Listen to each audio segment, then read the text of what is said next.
That's crazy, bro. I had my mic muted, but it's okay. It's all right. Oh wow, bro.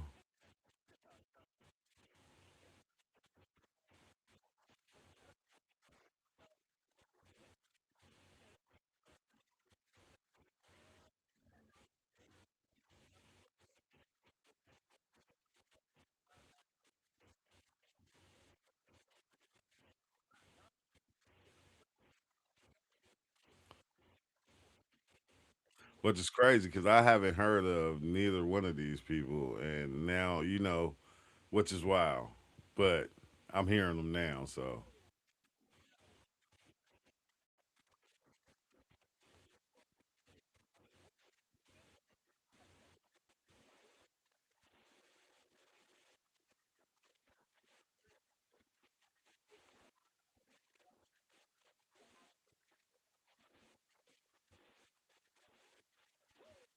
wow, that's deep.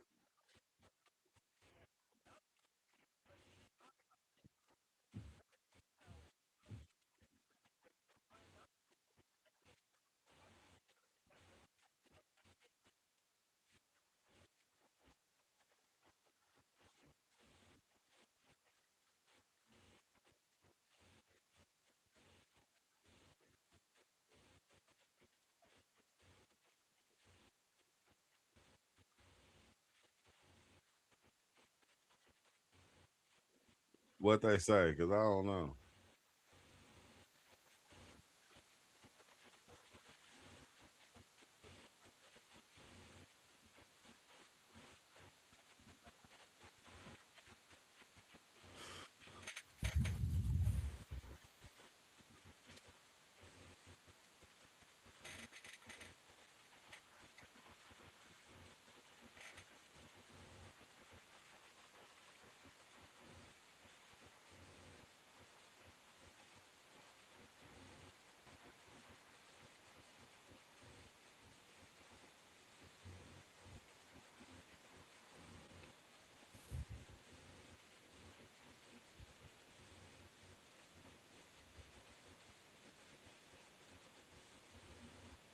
They don't deserve it, bro. Like, this is what I don't understand, right? Think about it. Reparations. We're saying basically we're going to give you this because your family were slaves. Like, we did all these different things to them. You feel me? You deserve this. Like, if you think about the money that America has made and the people that are rich and that are living off that right now, bro, giving the people reparations shouldn't be nothing. It shouldn't be nothing. So why a black man should say, make it seem like, oh no, other people shouldn't have to pay for that. It's like, what do you mean? Like, why wouldn't they have to pay for it? Like, we built this shit, like, on the backs of our ancestors. Like, that is wow, bro. That is wow. That is wow. They pay taxes anyway.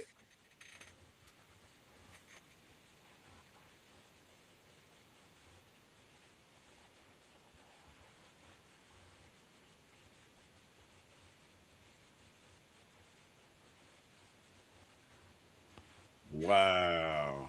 That is wow, bro.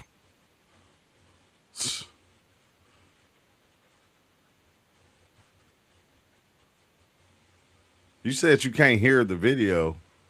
You got to be able to hear the video. Come on now, don't say that.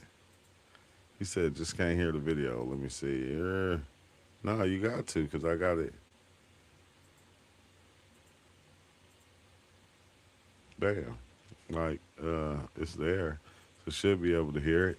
Should be able to hear it. I hope you can hear it. I mean, Manian, he doesn't feel like other groups owe black Americans anything, but then he talks about that you shouldn't get reparations. But listen at his point on the black family. You see, okay. During Jim Crow, the black family was together. During Jim Crow, more black people were not just conservative, because black people always have been conservative, but more black people voted conservative. Wow, bro. Hella Wait a minute, Byron. Hold on a second. you don't want reparations, but you're talking about the black family, in which you have no position to talk about, simply because, number one, you don't want to be us, but you want to pretend to be us, which is what Tariq Nasheed would call tethering, right? You're tethering to our lineage when you're half Jamaican and half Panamanian. That's what and you're talking about the black family. But as you see, there's a problem.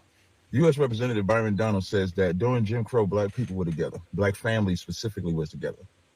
The ironic part about it is, after Jim Crow, after integration, he himself is married to a white woman. So I just want to know, what was his point?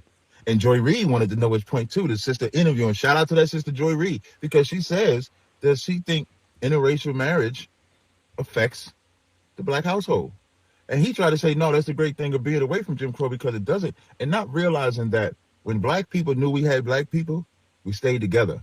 Integration made us forget, because here's what they won't tell you. As a black child, you're taught that black is ugly, black man is ugly, black woman is ugly. So what will you glorify? The nations that you integrated to. When we were segregated, we glorified each other. So and I hate to say this, right? You feel me? He's right though. Like, I remember being young and like seeing the dolls that my sister and them had. They were all like white dolls. So it's like almost like that's what they wanted to be. Like, it was a time I remember growing up, like, you know, people didn't want to be black. Like, it was like black, like I never could understand. It's a lot of things I couldn't understand, like coming up, like our hair, right? Like my hair, this is how my hair grows, right? My hair grows to where it looks nappy. That was a problem with us amongst each other. It was like, your hair nappy. You feel me? It's like, bitch, this is how my hair grow. This is my hair. This is it right here. You feel me? Like, it got to a point to where you couldn't even have nappy hair. And that's how your hair is. You can't change it. So we started We start putting S curls and different bullshit in our hair to make ourselves look different, because we didn't like ourselves. And like, you know, I don't usually talk about this, but it's the truth, bro. We didn't like ourselves because this is the shit that we was being shown. It's like, bro, you're in an interracial relationship, bro. Like, you're speaking on the black community. You're acting as if you are the black community, so you're benefiting from the black struggle, but you don't want blacks to pay reparations, and then you're with a non-black lady. This is crazy. But this is evil genius of James Fishback. See, James Fishback doesn't really have a chance in hell to win this race, because Byron Donaldson is already a congressman, and James Fishback is only 31 years old. But what he wants to prove is that Byron Donaldson can't use that racist trope against him. Listen, man, you can try to say that I'm racist and what I'm saying is racist, but it's not. And the reason why it's not is because the slave language and those disses and derogatory language are not at you. You can't use that trope because you are not a foundational black American. Woo! Exactly. And see, this is what was talked about on Tucker Carlson's podcast. Which is actually quite interesting, because I got a call from the Foundational Black American Society here in Florida, who reminded me that Byron's mother is Jamaican, he is Panamanian, and they found it quite insulting, in their words, that he would try to claim victimhood of slavery. Not a single descendant of America. Exactly, and this is what people are doing. And like, I really feel like that's why he said, hey, you know, I don't want them to get reparations. Yeah, you would say something like that because you wasn't here. Your family not from here. American slaves in his family. I like those foundational guys. They're so good. Tariq Nasheed, you know, I mean, I don't agree with everything, but like, they've got a perspective. If your family's been here 400 years, and the descendants of a lot of American slaves or families have been here 400 years, I don't know. I think that gives. I'll listen to you. Like, you've got, you've got a point of view that is legitimate, I think. Yeah. And they're unequivocally heritage Americans. That's for sure. 100%. They're definitely heritage Americans, if anyone is. Yeah. And, you know, someone rolls in from Ghana and like, you know, gets an MSNBC slot and starts speaking on behalf of black people. It's like, shut up, honey. You've got nothing to do with this. Right. Well, wait, there's more. But secondarily, to actually go out and try to gaslight us and think that you're just one of those guys that has been here, you know, since the early 1800s and your family was in the struggle too. You're not. And that's a very interesting term that the Foundational Black Americans use. It's called tether. They're tethering these tethers like Byron Donalds. They come here literally one generation in, and they try to just sit around and act so folksy that we're all part of the same struggle and we're all down on and we need to fight against. No, you just got here, dude. Like the Haitians, like the guys from Ghana who just got here. You don't. That is some real shit though. Like, when you think about it, that's some real shit. You just got here. You just got here and you trying to tether. That's basically, but that's been being done for so long, bro. It's like weird because like I'm kind of glad that people are talking about it now and paying attention to it and seeing it.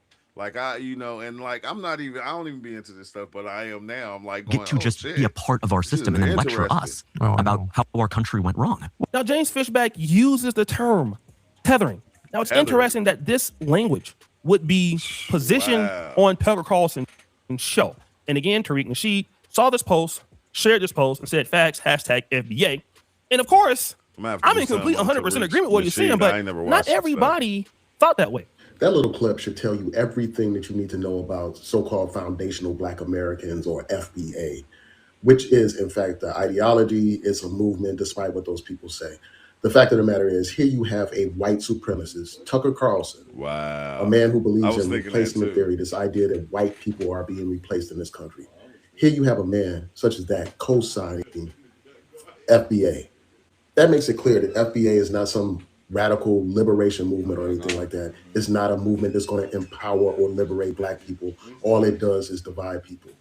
All it does is serve the interests of the far right. And as I listen to this man, Tucker Carlson, co-sign FBA, it makes me wonder if FBA is not bought off and paid for. Now, shout out to my brother, The New Possibilities. I've been following him for almost a decade. Me and him had our little back and forth. I love this brother. He's on a different wavelength than me as far as his political ideology, but he's a very intelligent guy. And I can understand what he's saying. Because yes, Tucker Carlson, I wouldn't trust him, right? He has every reason to feel like that. But he's saying that he thinks that FBA is bought and paid for. I just don't know how he can say this when literally you have people tethering on both sides of the political coin. Exactly. In this case, it's Byron Donaldson, and I'm sure if like if you looking to get him to vote, yeah, you're gonna try to pay attention to those over there. Like, it makes sense. Like, let's be on their side, because then we can bring them over to get them to vote for you. New Possibility saw Byron Donaldson, like, a Black man, Jamaican and Panamanian, that is linking himself to the Black American struggle and trying to teach people about the Black family as if he's one of us, but you're in an interracial relationship. You don't believe in reparations. New Possibilities would fry this guy for lunch. Woo! Man, what the hell? But because he's on the Republican side, and by the way, guys, Byron Donald's the reason why Tucker Carlson and James Fishback are coming after him is because he's an Israel supporter. So, obviously all the Blacks support Israel. Now the right is divided between them. And so, again, guys like Brandon Tatum, guys like Byron Donaldson, those guys are getting called out all the time and getting roasted up by those guys who are anti-Israel, like Tucker Carlson, like James Fishback, like Nick Fuentes, and other guys out there, Jake Shields. These guys at the Hodge Twins, these guys are pro-Palestine, right? So you see this bubble forming between the conservatives. But the reality is that you have so many people on the left that do this. Ilhan Omar and Somalis do it. They take what they can get and then leave what they don't want to have, and then use the Black community for what they can get, and then go back and try to create self-leverage. And then the Black community is used on both sides of the playing field. Yeah, the Black conservatives can do it, whether they're Palestine or not. But typically you see it here on the left. And the reality is that if you don't like Black people, fine. Just say you don't like Black people, and that's it. But stop trying to talk about our struggle. Stop trying to reference our struggle when clearly all you want to do is benefit from it. This is the same guy, Byron Donaldson, who says that, I don't believe in reparations, but guess what college he started off with? Florida A&M. Woo! Oh, wow. You see, what people like Byron Donalds, let me tell you something about Byron Donalds. When Byron Donalds was ruining his life in New York City, and wouldn't nobody give his ass a chance, when he was getting charged with marijuana possession, and when basically he was getting felonies and trying to defraud banks by depositing bad checks and stuff like that. You see, what happened was there was a school that gave him an opportunity, Florida A&M University, a historically Black college, all right? That's who gave his ass a chance, all right? It's exactly what happened. He ended up going to Florida State, but the people that was willing to give him an opportunity to rebuild his life, it was the Black community, all right?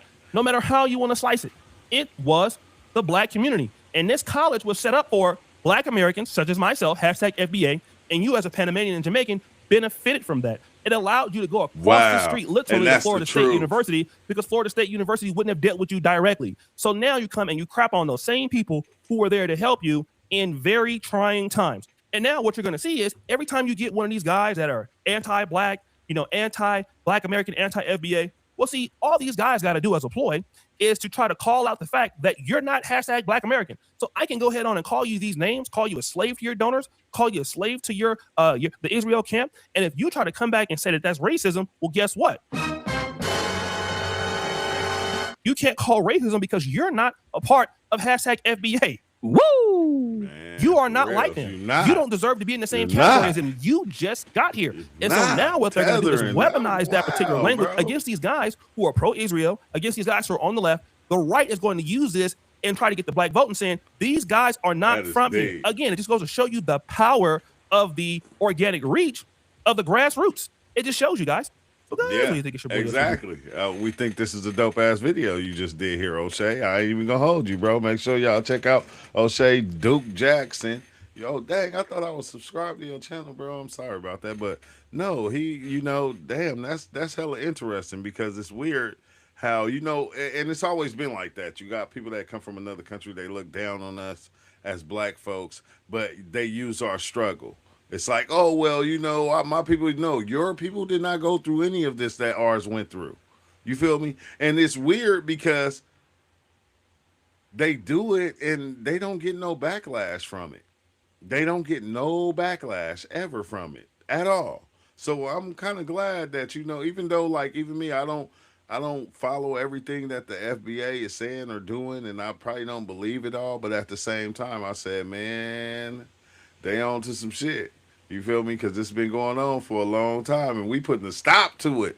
You ain't supposed to be riding off the backs of our struggles and then coming in and thinking, you feel me? Because damn, a lot of them got college degrees, and they got a lot of shit just from using our shit, bro. And it's weird because when you even think as a black person, you think of people in your family and what we went through and the things like not being able to get loans. You feel me? And a lot of other shit, bro. The shit just wow.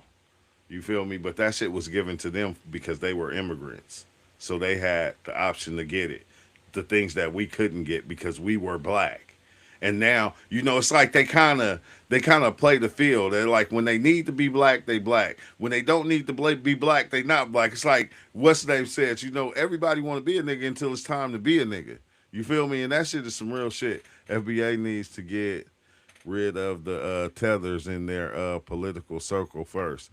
I don't even know. I'm barely getting into this.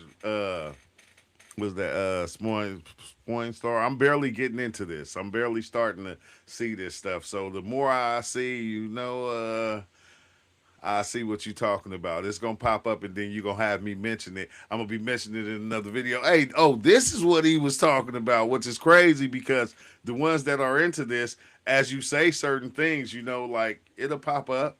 And it'll be like, oh, okay, this is what you was talking about. But it's like still though, like, bro, this shit is hella interesting. So I thank y'all for watching the video. I'm gonna keep this one short. And man, thanks for joining. Make sure you like the video. And most black folks in power positions are tethers. Hell yeah.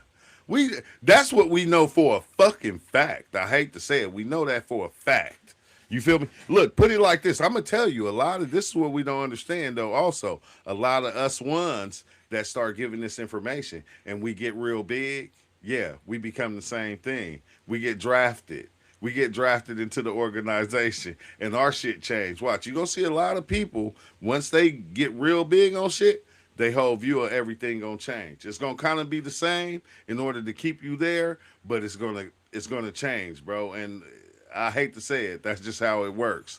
But on that note, I'm out. Y'all have a good one. Thanks for watching. And like, dang, if you be having something interesting about FBA, because I don't know a lot, man, send that shit to me so I can watch it. And then, hopefully I can drop something on it. And I thank y'all for watching, man. Peace out. Y'all have a good day.